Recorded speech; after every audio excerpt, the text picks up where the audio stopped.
अहमदनगर जिल्हा परिषदेचे मुख्य कार्यकारी अधिकारी आशिष येरेकर यांची ठाणे जिल्हा परिषदेत मुख्य कार्यकारी अधिकारी पदावर बदली झाली आहे। त्यांच्या बदलीचे आदेश शासनाच्या सामान्य प्रशासन विभागाचे अपर मुख्य सचिव नितीन गद्रे यांनी मंगळवारी काढले आहेत। सन 2018 चे IAS अधिकारी असणारे आशिष येरेकर हे 6 मे 2022 रोजी अहमदनगर जिल्हा परिषदेत मुख्य कार्यकारी अधिकारी पदावर रुजू झाले होते। त्यापूर्वी त्यांनी गडचिरोली जिल्ह्यात सहाय्यक जिल्हाधिकारी म्हणून काम पाहिलेले आहे।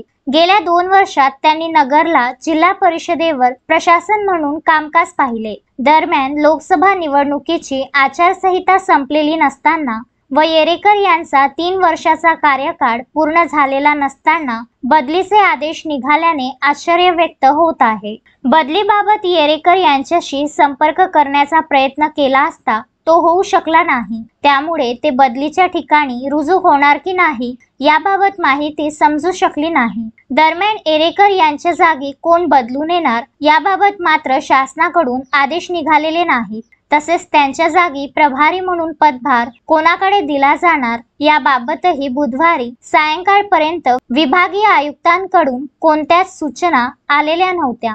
Vidarbha news bureau, Ahmednagar.